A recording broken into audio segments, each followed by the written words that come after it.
2023 saya kira merupakan tahun yang menantang. Pertama karena kita baru lepas dari pandemi, 2022, 2023 itu kita baru lepas dari pandemi, jadi kita menyesuaikan satu iklim baru ya.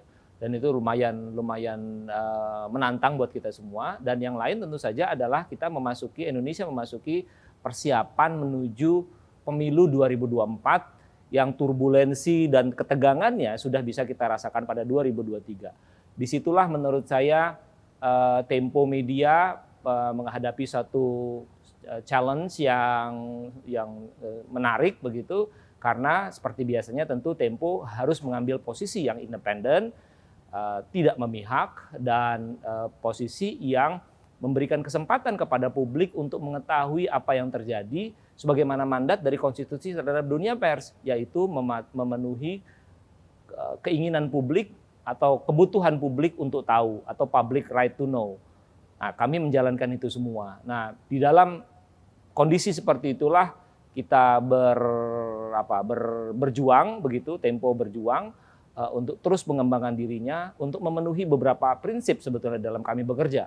Pertama adalah menjaga independensi pemberitaan. Itu nggak bisa ditawar, sebuah prinsip yang sangat tidak bisa ditawar. Elaborasinya bisa panjang ini. Misalnya pemasang iklan yang menginginkan kita mendukung satu kebijakan tertentu atau orang tertentu, tentu kita tidak bisa penuhi itu. Yang kedua adalah, yang tidak kalah pentingnya adalah menjaga independensi finansial. Secara finansial, Tempo juga harus independen. Dan kedua hal itu menjadi syarat bagi tercapainya sustainabilitas bisnis atau bisnis yang berkelanjutan. Nah, kami bergerak di dalam 3 kerangka itu. Bagaimana menjaga independensi finansial, menjaga independensi redaksional, dan akhirnya adalah menjaga supaya bisnis media menjadi sustainable. Independensi tidak bisa ditolak, adalah kebutuhan dasar buat pembaca atau pemirsa atau audience, tapi pada saat yang lain adalah sebuah keharusan dari sebuah media. Saya percaya bahwa dengan menjadi independen, sebuah media sebetulnya sedang memelihara keberlanjutan bisnis jangka panjang. Nggak hanya dalam setahun 2 tahun. Nggak sekedar melewati pemilu lalu kemudian berubah wujud misalnya begitu. Nggak, dia menjadi sebuah proyeksi jangka panjang. Apa yang ingin dilakukan atau ingin diharapkan dari ditegakkannya independensi editorial, yaitu kepercayaan publik bahwa sebuah media itu bisa independen dan objektif dalam melihat sebuah persoalan atau menulis satu peristiwa. Jadi yang disampaikan oleh media adalah fakta. Fakta demi fakta disampaikan. Nah, ini tentu saja tidak mudah karena di dalam politik tentu saja apakah politisi ataukah para pendukung menginginkan media itu berpihak pada dirinya, pada diri mereka dengan menyampaikan berita-berita yang menguntungkan. Saya pemimpin redaksi majalah Tempo pada 2013 sampai 2019 sehingga melewati dua pemilu. Dan itu bisa saya rasakan sekali. Ketika kami menulis tentang kandidat tertentu, maka kandidat lawan akan bertepik sorak, tapi kandidat yang ditulis akan marah. Begitu juga sebaliknya. Terus seperti itu. Dan saya selalu teringat sama wejangannya almarhum Nurholis Majid yang mengatakan bahwa mereka yang berdiri di tengah adalah mereka yang berada di kanan buat orang-orang yang berdiri di kiri.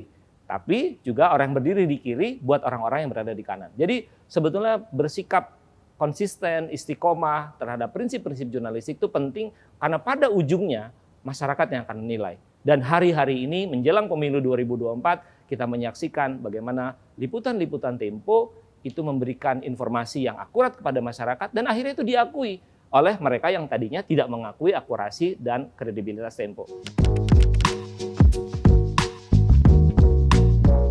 Ya, saya kira kita tidak bisa menghindar dari fenomena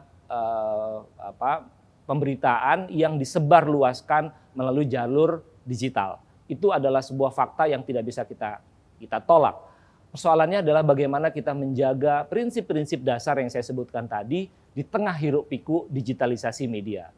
Di satu pihak kita sering melihat misalnya media yang bekerja-kejaran dengan kecepatan tapi menghasilkan mutu jurnalisme yang rendah. Kita bisa menyebut misalnya clickbait dan seterusnya.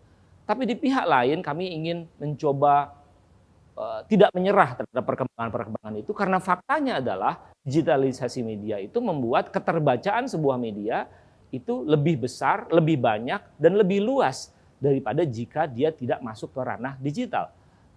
Media majalah Tempo yang dibaca secara cetak tentu saja oplahnya lebih rendah dibandingkan dengan media atau majalah Tempo yang disebarkan lewat jalur aplikasi Tempo. Begitu. Jadi itu sebuah fakta. Jadi digitalisasi media adalah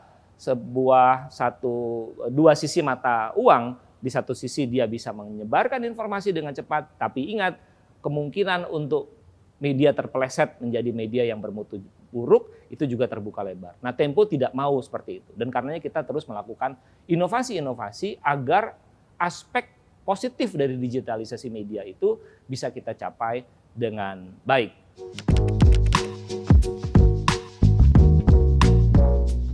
Ya, kami memang harus akui tradisi jurnalisme kami adalah jurnalisme tulis. Kami lahir pada tahun 71, di mana internet saya kira baru awal sekali, belum sampai Indonesia, apalagi digitalisasi media gitu. Tapi kami menyadari bahwa kami nggak bisa terus-menerus berada pada satu titik di mana kami menyadari itu benar, tapi sebetulnya kita sudah ditinggalkan orang-orang begitu. Dalam yang saya maksud adalah digitalisasi media itu. Dan karenanya kami terus mengembangkan.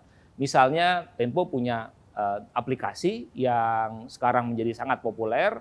Kita juga mengembangkan lewat website kita. Kita juga mengembangkan berbagai produk-produk non-jurnalisme cetak yang sebetulnya basis dan prinsip-prinsipnya sama, yaitu profesionalisme, pemenuhan kode etik, investigasi, dan seterusnya. Yang sekarang sedang ramai dibicarakan dan menjadi satu outlet yang lumayan besar untuk menyebarluaskan informasi Tempo adalah podcast Bocor Alus misalnya. Kami juga mengembangkan podcast-podcast sejenis sekarang dan kelak kemudian hari, tahun depan, tahun 2024 yang saya maksud. Begitu. Jadi tantangan ini menurut saya bisa diatasi oleh kawan-kawan di redaksi dengan sangat baik, yaitu bagaimana mengubah konten cetak yang sudah ada pakemnya. Kami belajar sangat serius untuk menulis dengan bagus gitu, dengan lewat Pak Gunawan Muhammad dan sebagainya, tapi kami sadar bahwa itu tidak cukup.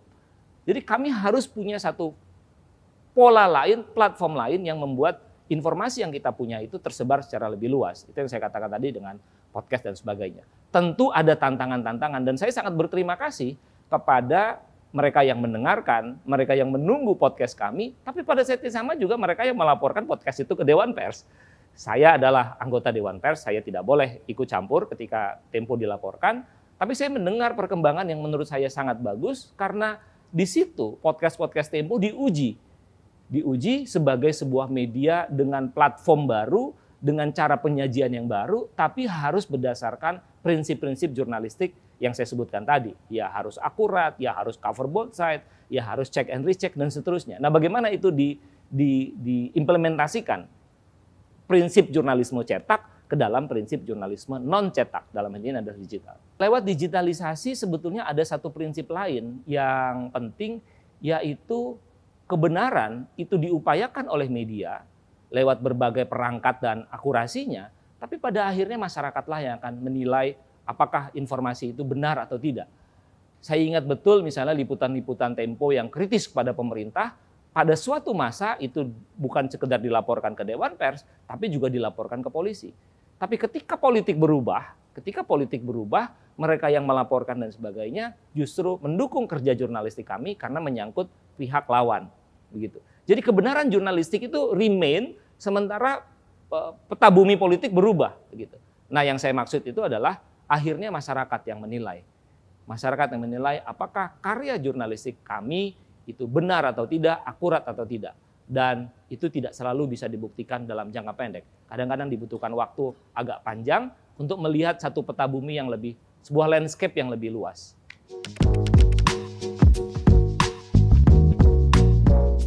Kalau kita mau menjaga jurnalisme berkualitas, pada akhirnya kita harus berani mengatakan yang benar adalah benar dan yang salah adalah salah.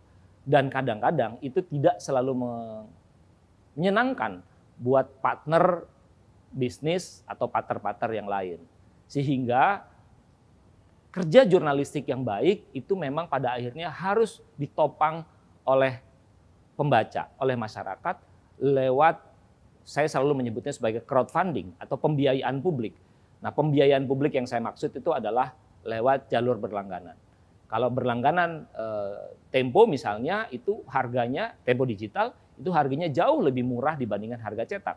Karena di dalam ongkos produksinya tidak ada lagi penggunaan kertas dan sebagainya. Tidak ada lagi penggunaan distribusi. Jadi seluruhnya disebarkan lewat jalur digital.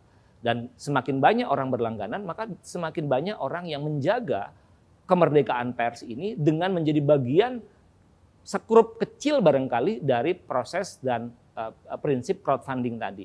Jadi saya sangat menganjurkan kepada pembaca yang ingin mendukung jurnalisme independennya Tempo untuk berlangganan dan tidak menyebarkan versi bajakan. Karena kalau menyebarkan versi bajakan itu, saya tahu mereka yang menyebarkan itu nggak selalu punya niat buruk. Kadang-kadang niatnya itu bagus gitu, yaitu mendistribusikan berita Tempo secara lebih luas lagi.